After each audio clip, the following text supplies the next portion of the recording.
So one of the first stages of the program was to adapt the UK content for an Australian audience to meet our clinical content standards and guidelines. So we utilised our own credentialed diabetes educators at DWA to conduct an initial review of that content, and then we went out to 2 independent assessors for feedback. And following that review, we commenced our first pilot, which was really to gather feedback from women in the community nationally following their GDM experience. And as Carly pointed out earlier, in our first pilot, we targeted women in their 3 to 6 months postpartum window. I'll tell you a little bit about what we found in the difference of that postpartum window a little bit later on. So just so that you understand who we went out to, the 2 independent assessors that we utilised are nurse practitioners who have credentials as being a nurse practitioner, a midwife, credentialed diabetes educators, and they've worked in tertiary women's hospitals in Victoria and Western Australia, and also in private practice in community and general practice settings. And just a quote from one of the independent assessors is the program is highly recommended to be made available to a unique group in the world of health promotion, as they've been identified at risk of type 2 at an age early enough to change their future health outcomes and that of their children.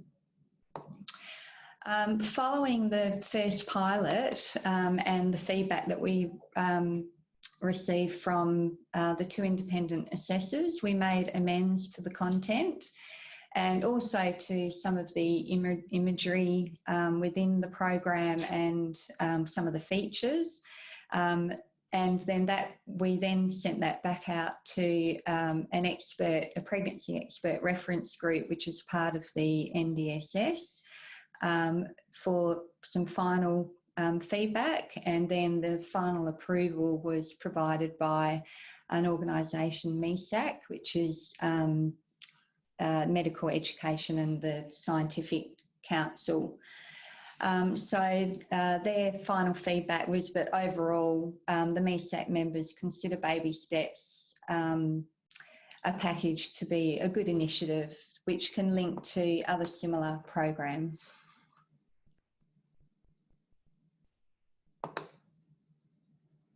So the first phase pilot was to test the program acceptability with consumers.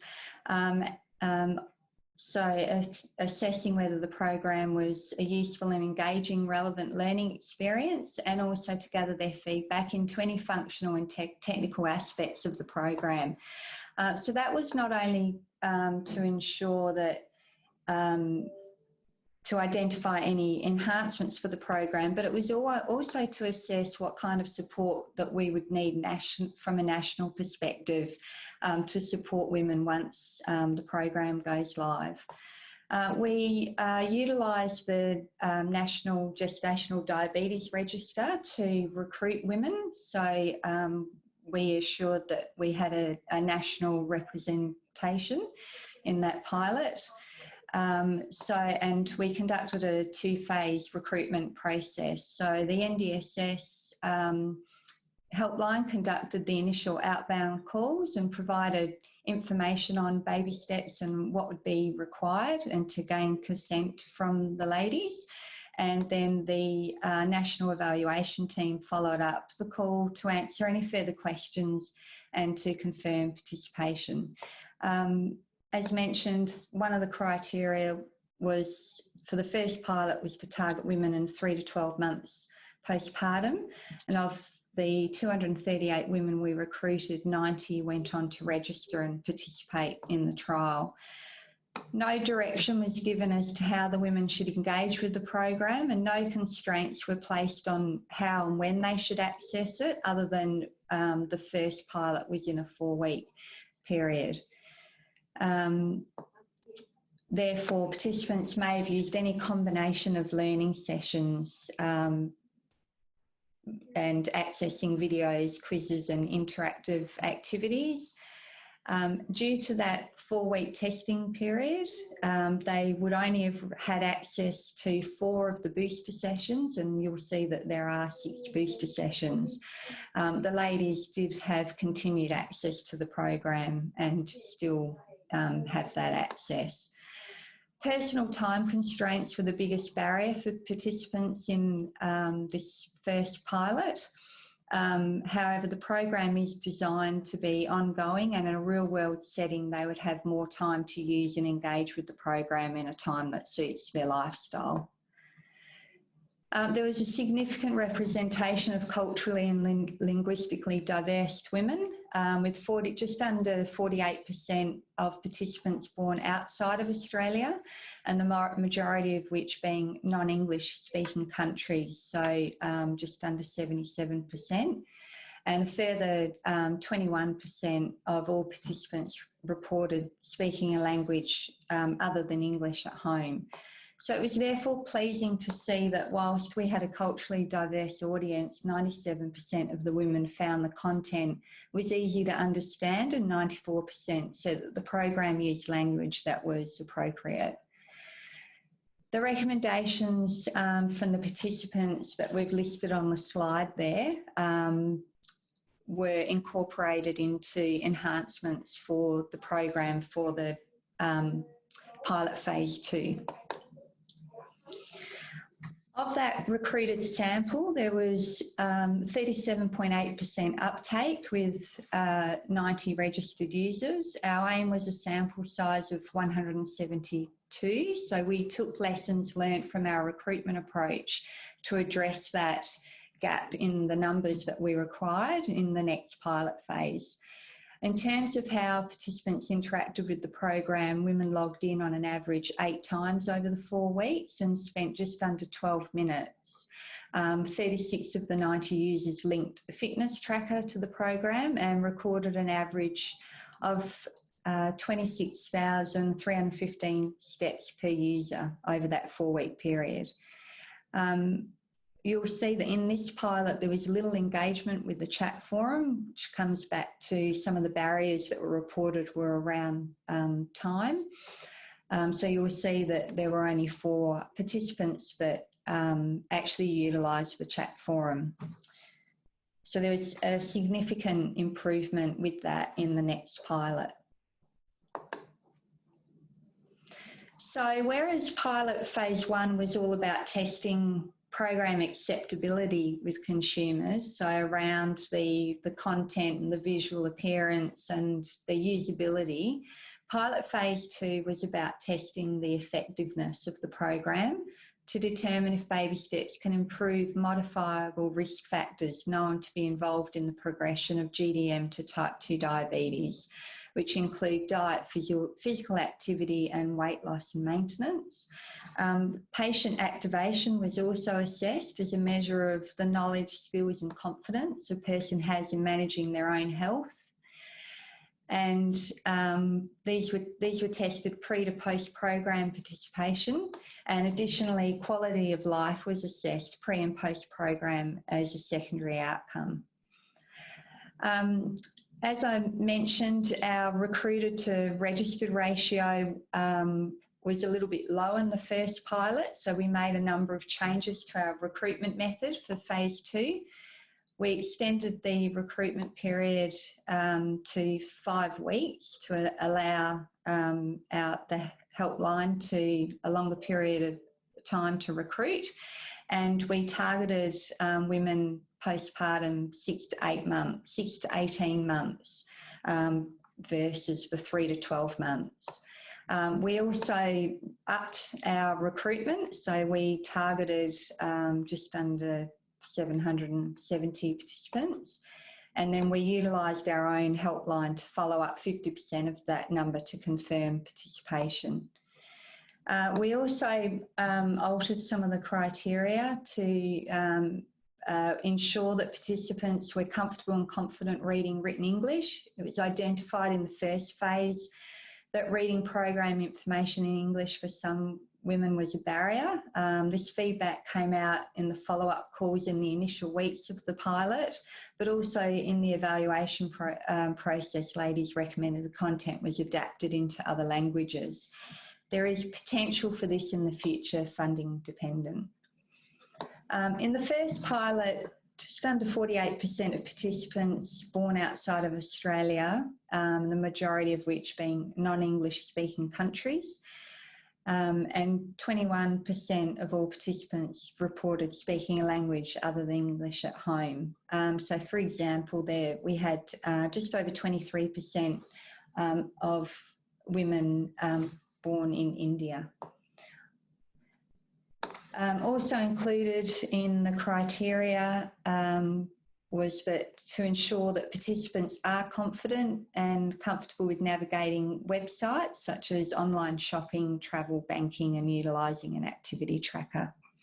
So due to those changes, we were pleased to see 356 registered users participate in the second phase pilot, which exceeded that target of 172. This group of women were very engaged, which is evident by the use of the chat forum, amongst other things. So there were 261 comments posted in the chat forum compared to 4 in the first pilot.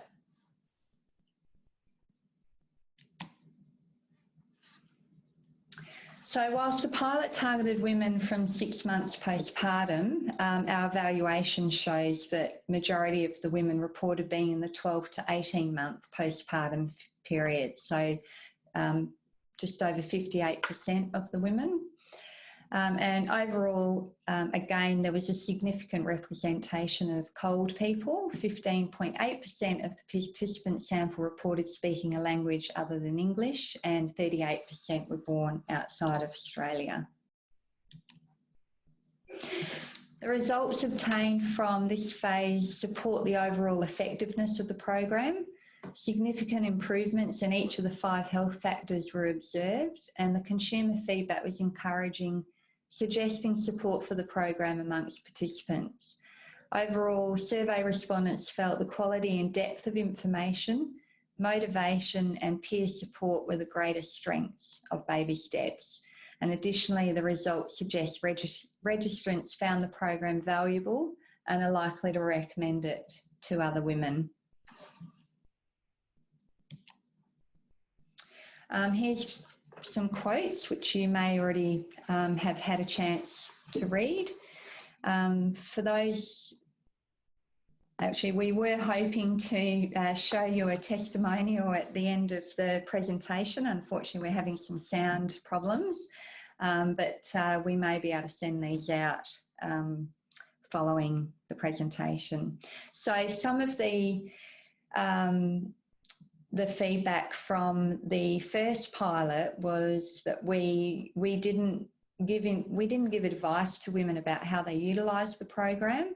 However, there were some reports that some people were a little bit lost when they logged in. So one of the enhancements is that we've developed an onboarding video. So as soon as a participant logs in, they'll have a sort of a welcome to the program video, which gives them a demonstration of all the features and where to start. And we've also recently filmed 2 testimonials from women that have actually completed the Baby Steps program. And as Carly mentioned earlier, there's also testimonials in the program from women just sharing their experience of gestational diabetes. So let's move on and show you some of the features of the program. Baby Steps is made up of 9 learning sessions that take approximately 10 to 15 minutes to complete. On the slide there, we've got a list of those 9 learning sessions. Participants can log in and out in their own time at a time that suits them. And you can see the blue, where they're blue and ticked, it means that that participant has completed those learning sessions and still have 3 learning sessions to move through. Booster sessions are bite-sized learning sessions that are released weekly. So when they first log in, they can see them on the menu list, but they're locked, and then they start releasing 1 week from registration. It's an opportunity to sort of keep women coming back into the program. The system sends out a notification as they become available, and when they next log in, there's a prompt for them to go and have a look at that next booster session. Each of the learning and booster sessions are made up of written facts and information in easy to read format, but with the addition of video material, testimonials, exercise demonstrations and interactive quizzes to test their knowledge. I think I jumped one. The activity component of the program enables those that wish to link a fitness device and track their activity. If they don't own a fitness device, they can add manual steps and active minutes. Should they wish, they can participate in map challenges that will display their results in a global leaderboard showing their progress against other community participants. And there is an option to turn off the activity feature if that's not something of interest to them. The program has a chat menu item, and it's broken down into a general chat forum, a private feature to reach out to a health professional, and the ability to post technical support queries. Responses from a health professional and the technical support team is provided within a 48 hours window. Did that again.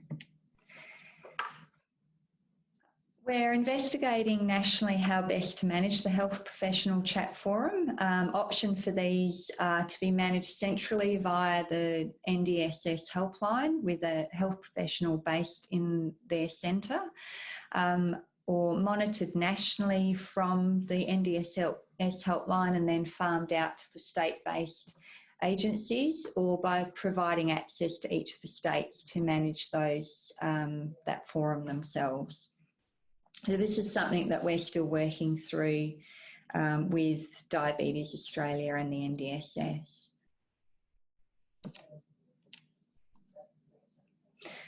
So this is just an example of a query from a participant and the response from the health professional. So you can see that this particular participant was actually looking for dietary recommendations during breastfeeding, which isn't necessarily relevant to preventing gestational diabetes, but we're obviously still in a position to be able to provide that participant a response. The general chat forum is broken up into 4 sections. So there's a general chat forum, but then there's a more specific forum in regards to exercise, diet and health. In our experience, respondents provide answers to each other. However, the chat forum is monitored to ensure that people are receiving a response if we feel that they definitely need a response, or they're directed back to relevant parts of the program, or we may feel that it's a question best posed to a health professional, or it could be a query that really should have been posted on the technical support chat forum. It's also monitored for inappropriate use of the forum. In our experience in the 2 pilots, there hasn't been a need to remove any of the comments, and people have been very supportive of each other.